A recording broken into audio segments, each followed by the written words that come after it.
ඔන්න මං අද ඔයගොල්ලන්ට අරන් ආවා තවත් ෂිපර් පුට් එකක්. ගෙවල් වල පාවිච්චි කරන මැෂින් වලට පාවිච්චි කරන්න පුළුවන් ෂිපර් පුට් එකක්. ඉතින් මේ පුට් එකේ තියෙන විශේෂත්වය තමයි මේ පුට් එක ෂිපර් පුට් එකක් විදිහට විතරක් නෙමෙයි වන් සයිඩ් පුට් එකක් විදිහටත් පාවිච්චි කරන්න පුළුවන්.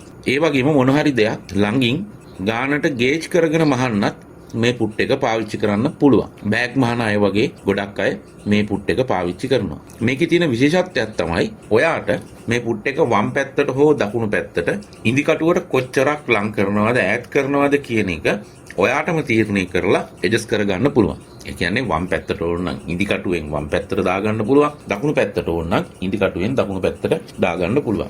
ඔයාට අවශ්‍ය තැනට තියලා පිටිපස්සේ තියෙන ඇණය තද කරන්න විතරයි තියෙන්නේ. ඉතින් ෂිපර් මහණෙකුට අමතරව ඔයාට මේ පුට් එකෙන් ඔයාගේ අවශ්‍යතාවල් වලට අනුව නිර්මාණශීලීව හිතලා තව ගොඩක් දේවල් කරගන්න පුළුවන්. ඒ වගේම තමයි මේ පුට් එක බොහෝ මැෂින් වලට පාවිච්චි කරන්න පුළුවන්. ඒ කියන්නේ නෝමල් මැෂින් එකකට උනත් කළු පාට මැෂින් එකකට උනත් පාවිච්චි කරන්න පුළුවන්.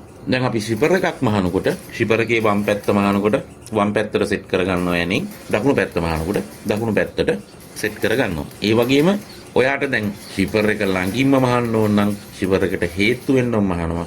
ඒ වගේම මොකක් හරි වාගේ අවශ්‍යතාවය තියෙන ටිකක් ඈතින් මහන්න ඔයාට අවශ්‍ය තරමට ඈතට අරගෙන මහන්නත් පුළුවන්. ඉතින් ඕගොල්ලෝ කාට හරි මේ පුට් එක මිලදී ගන්න ඕනේ නම් වීඩියෝ එකේ උඩ තියෙන නම්බර් එකට කතා කරන්න. ඔයාට මේ පුට් එක එතනින් මිලදී ගන්න පුළුවන්.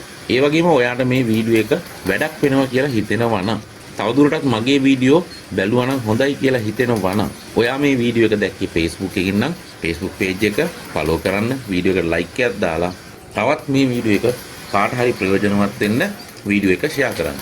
ඒ වගේම මේ වීඩියෝ ඔයා දැක්කේ YouTube channel එකකින් නම් YouTube channel එක subscribe කරලා bell icon එක click කරලා notification on කරලා තව කෙනෙකුට වැඩක් වෙන්න මේ වීඩියෝ එක share කරන්න. ඔයාට මේක ප්‍රයෝජනවත් වුණා වගේ තවත් කෙනෙකුට මේක ප්‍රයෝජනවත් වෙන්න පුළුවන්. ඒ වගේම ඕගොල්ලන්ට මොනවා හරි ප්‍රශ්නයක් තියෙනවා නම් අහන්න යටින් කමෙන්ට් එකක් දාන්න. ඉතින් මම මේ වගේ වැදගත් වෙන වීඩියෝ එකක් අරගෙන ඉක්මනින් ඕගොල්ලෝ හම්බෙන්න එන්නම්.